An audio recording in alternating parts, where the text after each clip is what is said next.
নমস্কার, আমি অপর্ণা। আপনাদের সবাইকে রাখি পূর্ণিমার শুভেচ্ছা। রাখি বন্ধন উৎসব ভাই ও বোনের মধ্যে স্নেহবন্ধনকে উদযাপন করার হিন্দু উৎসব। বোন ভাইয়ের হাতে রাখি বাঁধে, যা ভাইয়ের সুরক্ষা ও মঙ্গল কামনার্থে, আর ভাই বোনকে রক্ষা করার প্রতিশ্রুতি দেয় এবং উপহার ও ভালোবাসার মাধ্যমে তার প্রতি শ্রদ্ধা জানায়। রাখি বন্ধন উৎসবের ঐতিহাসিক প্রেক্ষাপট কম বেশি সকলেরই জানা। রবি ঠাকুর হিন্দু ও মুসলিম সম্প্রদায়ের মধ্যে ভ্রাতৃত্ব ও সম্প্রীতি বৃদ্ধির প্রচেষ্টায় 1905 সালের বঙ্গভঙ্গ আন্দোলনের সময় এই উৎসব পালন শুরু করেন। তবে রাখি পূর্ণিমার নেপথ্যে অনেক পৌরাণিক কাহিনীও আছে। হিন্দু পুরাণ অনুসারে একবার যুদ্ধের সময় শ্রীকৃষ্ণের হাতে আঘাত লাগলে দ্রৌপদী তার শাড়ি থেকে এক টুকরো কাপড় ছিঁড়ে শ্রীকৃষ্ণের হাতে বেঁধে দেন।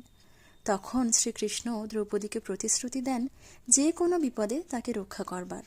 অন্য কাহিনী অনুসারে ভগবান বিষ্ণু বৈকুণ্ঠ ছেড়ে বলিরাজ্যের রাজ্য রক্ষায় আসার পর দেবী লক্ষ্মী ছদ্মবেশে বলিরাজার রাজ্যে আসেন এবং শ্রাবণ পূর্ণিমার দিন বলিরাজার কাছে নিজের আত্মপরিচয় দিয়ে ভগবান বিষ্ণুকে বৈকুণ্ঠে ফেরার কথা প্রকাশ করেন।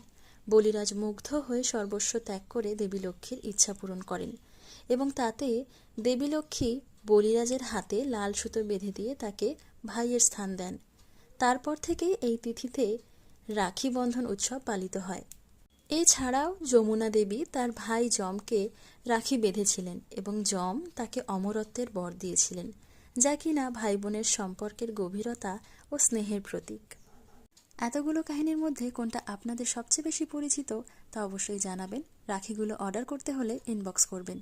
সবাই মন থেকে ভালো থাকবেন।